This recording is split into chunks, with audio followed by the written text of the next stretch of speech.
తమిళ నటుడు విజయకాంత్ అంటే తెలియని వాళ్ళు ఎవరు ఉండరు. అతను ఎన్నో మూవీస్‌లో అయితే యాక్ట్ చేయడం జరిగింది. ఎంతోమంది అభిమానులను అయితే పెంచుకోవడం జరిగింది. అదే విధంగా ఒక నిర్మాతగా, అదే విధంగా ఒక దర్శకుడుగా అయితే వర్క్ చేయడం జరిగింది. సో, అతను మరి ఇంజినీరింగ్ కాలేజ్ తమిళనాడులోనే ఒక top of the engineering college అని అయితే చెప్పొచ్చు. టాప్ మోస్ట్ ఇంజినీరింగ్ కాలేజ్ అని అయితే చెప్పొచ్చు. అయితే మరి అతని ఇంజినీరింగ్ కాలేజ్ ఎలా ఉంది?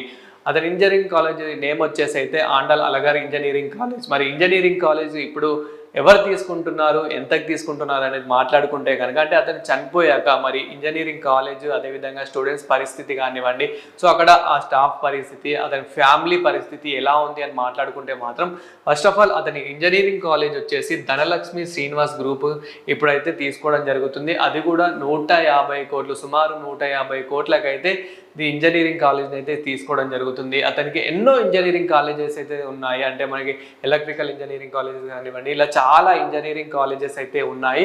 సో ఇతను అయితే ఒక పొలిటీషియన్గా కూడా వర్క్ చేయడం జరిగింది. అండ్ ఒక పొలిటీషియన్గా కూడా ఉన్నాడు, ఒక రాజకీయవేత్తగా. సో అదే ఒక పొలిటీషియన్గా ఉన్నప్పుడు కూడా ఎంతోమంది అభిమానులను అయితే పెంచుకున్నాడు. ఎంతోమంది అభిమానులు అయితే ఇతనికైతే ఉన్నారు. ఎంతో సినిమా రంగాల్లో కూడా ఎన్నో సినిమాల్లో అయితే యాక్ట్ చేయడం జరిగింది. ఇతను వచ్చేసి 1952 డిసెంబర్లో అయితే ఇతను జన్మించడం అయితే జరిగింది. అదేవిధంగా రీసెంట్గా 2023లో అయితే ఇతను అయితే మరణించడం జరిగింది. సో ఇది మరణించడం అనేది ఒక బాధాకరణమైన అయితే చెప్పొచ్చు. అయితే ఇతను మరణించాక ఇంజనీరింగ్ కాలేజ్ని ఇతను బ్రతుకున్నప్పుడు ఏంటంటే చాలా బాగా చూసుకునేది, ఒక స్టాఫ్ ఒక లీడర్గా ఉన్నాడు కాబట్టి ఇంజనీరింగ్ కాలేజ్ కానివ్వండి ఆ స్టూడెంట్స్ మీద ఎక్కువ ఫోకస్ చేసేది, వాళ్ళకు ఒక మంచి లైఫ్ అయితే ఇచ్చేది.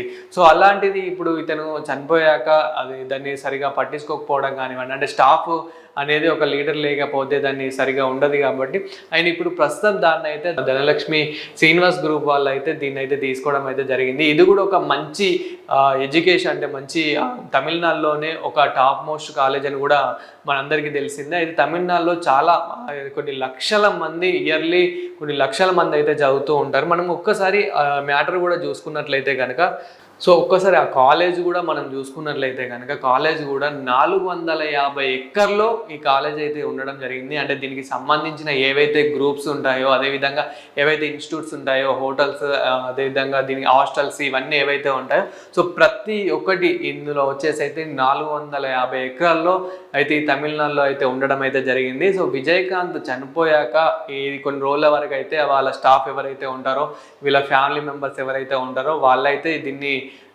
నడపడం అయితే జరిగింది. దాని తర్వాత ఇప్పుడు ఇది వచ్చేసి అయితే ధనలక్ష్మి గ్రూప్స్ వాళ్ళు అయితే తీసుకోవడం అయితే జరుగుతుంది. ధనలక్ష్మి శ్రీనివాస్ గ్రూప్స్ ఎవరైతే ఎడ్యుకేషన్ వాళ్ళు ఉంటారో దాన్ని వీళ్ళు హ్యాండ్ ఓవర్ అయితే చేసుకున్నారు. సుమారు 150 కోట్లకైతే దీన్ని హ్యాండ్ ఓవర్ అయితే చేసుకోవడం జరిగింది. అయితే మరి బ్రతుకున్నప్పుడు ఇది ఎలా ఉంది అని మాట్లాడుకుంటే కనుక విజయకాంత్ గారు బ్రతుకున్నప్పుడు అయితే ఇంజనీరింగ్ కాలేజ్ అయితే అద్భుతంగా నడిచింది.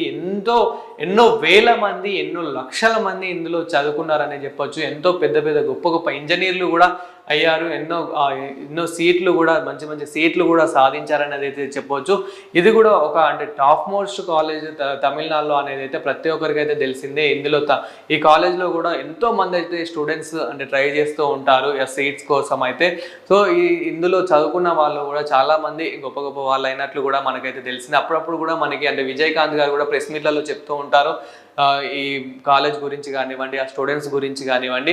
సో ఇప్పుడు మరి ఆ స్టూడెంట్స్ పరిస్థితి ఎలా ఉంది అని అంటే మాట్లాడుకుంటే కనుక స్టూడెంట్స్ పరిస్థితి కూడా చాలా అద్భుతంగా అవుతుంది. ఎడ్యుకేషన్ పరంగా కానివ్వండి, ఆ స్టాఫ్ పరంగా కానివ్వండి, ఇంకా అందులో ఉన్న ఏదైతే కల్చరల్ యాక్టివిటీస్ ఉంటాయో, అదేవిధంగా అక్కడ స్టాఫ్కి సంబంధించిన సౌకర్యాలు కూడా ఏ విధంగా ఉంటాయని మాట్లాడుకుంటే చాలా అద్భుతంగా ఉంటాయని అయితే ప్రతి ఒక్కరికి అయితే తెలిసింది. అండ్ స్టూడెంట్స్ నుంచి కూడా మంచి రెస్పాన్స్ అయితే ఉంది. కానీ ఎప్పుడైతే విజయకాంత్ గారు చనిపోయారో అప్పటి నుండే ఇది కొంచెం డల్ అయినట్లు, లైట్గా డల్ అయినట్లు అయితే తెలుస్తూ ఉంది. అయితే ఇప్పుడు దీన్ని ధనలక్ష్మి శ్రీనివాస్ గ్రూప్స్ ఎడ్యుకేషన్ వాళ్ళు అయితే దీన్ని తీసుకోవడం అయితే జరిగింది. సుమారు 150 కోట్ల వరకు అయితే. అదేవిధంగా ఒకసారి ఫ్యామిలీ డీటెయిల్స్కి వస్తే మాత్రం మరి ఫ్యామిలీ ఎలా ఉంది, వాళ్ళ ఆర్థిక పరిస్థితి ఎలా ఉంది అని మాట్లాడుకుంటే కనుక ఎప్పుడైతే ఇతను నటుడుగా ఉన్నారో అప్పుడు నటుడుగా ఉన్నప్పుడు వాళ్ళ ఫ్యామిలీ బయటకు రావడము, అదేవిధంగా వాళ్ళ ఫ్యామిలీ గురించి ఎక్కువ మాట్లాడడము, వాళ్ళ ఫ్యామిలీస్ కూడా కొన్ని ప్రోగ్రామ్స్లలో మనం చూడడం కానివ్వండి ఇలాంటివి మనం చూసాము. బట్ కొన్ని ఇప్పుడు అతను చనిపోయినప్పటి నుండి మనం అంతంత మాత్రాన్ని చూస్తూ ఉన్నాం. అంటే వాళ్ళ ఫ్యామిలీ మెంబర్స్ని కానివ్వండి, అదేవిధంగా ఇతని బ్యాక్గ్రౌండ్ గురించి కానివ్వండి మనం అంతంత మాత్రానే సోషల్ మీడియాలో ఎక్కువ వినిపించడం లేదు. అలాంటిది ఇప్పుడు వాళ్ళ ఫ్యామిలీ పరిస్థితి అయితే పర్లేదు, ఆర్థిక పరిస్థితి అయితే చాలానే అంటే ఇతను బ్రతుకున్నప్పుడు ఉన్నంత కాకపోయినా కానీ ఇప్పుడు వాళ్ళ ఫ్యామిలీ కూడా ఆల్మోస్ట్ అందరు సెటిల్డ్ అని అయితే చెప్పుకోవచ్చు. ఫ్యామిలీలో కూడా ఎలాంటి ప్రాబ్లమ్స్ లేవని అయితే చెప్పుకోవచ్చు. అయితే ఇతను బ్రతుకున్నప్పుడే ఇంజనీరింగ్ కాలేజ్ మాత్రం చాలా అద్భుతంగా నడిచేది. బ్రతుకున్నప్పుడు అని కాదు, చనిపోయినాక కూడా నడిచింది. బట్ ఒక చూసుకునే వాళ్ళు, కరెక్ట్ చూసుకునే పర్సన్ లేకపోవడం వల్ల ఇప్పుడు వాళ్ళ ఫ్యామిలీ మెంబర్స్ ఉన్నారు అని అనుకుంటే కనుక వాళ్ళ ఫ్యామిలీ మెంబర్స్ కూడా కొంచెం ఇక్కడ సెటిల్ అవ్వడము, అదేవిధంగా వేరే దగ్గర సెటిల్ అవ్వడము, వాళ్ళకు అనుకూలంగా లేకపోవడం వల్ల ఇది దాదాపు సుమారు 150 కోట్లకైతే ఇది తీసుకోవడం అయితే జరిగింది. ఎవరైతే ధనలక్ష్మి శ్రీనివాస్ గ్రూప్స్ ఎడ్యుకేషన్ వాళ్ళు ఎవరైతే ఉన్నారో, సో ఇది కూడా ఒక టాప్ మోస్ట్ కాలేజ్ కాబట్టి ఇది కూడా వీళ్ళైతే దీన్ని హ్యాండ్ ఓవర్ చేసుకొని మరి ఇప్పుడు ఎలా ఉంటుందని మాట్లాడుకుంటే కనుక ఇప్పటివరకు ఎలాంటి ఫెసిలిటీస్ ఉన్నాయో, స్టూడెంట్స్కి ఎలాంటి ఎడ్యుకేషన్ ఉందో, ఎలాంటి మనకి ఇప్పుడు ఎడ్యుకేషన్కి సంబంధించిన సౌకర్యాలు కూడా ఏ విధంగా ఉన్నాయో, ప్రతి ఒక్కటి ఏ విధంగా ఉన్నాయో ఆ విధంగానే ఉంటాయి. బట్ జస్ట్ ఒక హ్యాండ్ ఓవర్ మాత్రమే వీళ్ళు చేసుకున్నారంటే వీళ్ళు మాత్రం జస్ట్ ఒక తీసుకున్నాం. బట్ స్టాఫ్ అంతా అలా ఉంటాయి, వాళ్ళ సాలరీస్ అలానే ఉంటాయి, అండ్ స్టూడెంట్స్కి ఎడ్యుకేషన్ అలానే ఉంటుంది. కొత్తగా వచ్చే వాళ్ళకు కూడా సిస్టమ్ అలానే ఉంటాయి. కొన్ని డిఫరెంట్ అయితే చేంజెస్ అయితే అవ్వచ్చు. సో దీనికి మరి ఎలా వెళ్ళాలనేది కూడా కొందరికి అయితే డౌట్ ఉండొచ్చు. ఇంతకుముందు ఏ సిస్టమ్ ఏ విధంగా అయితే ఉందో సో అదే విధంగా అలానే ఉంటుంది. ధనలక్ష్మి శ్రీనివాస్ గ్రూప్స్ ఏమైనా చేంజ్ చేస్తుందా అంటే కొన్ని చిన్నవి ఉంటాయి. ఇప్పుడు వీళ్ళ ఎడ్యుకేషన్కి సంబంధించి ఏ విధంగా అయితే ఉన్నాయో సో అలా ఏమైనా చేంజెస్ చేసే అవకాశం అయితే ఉండొచ్చు.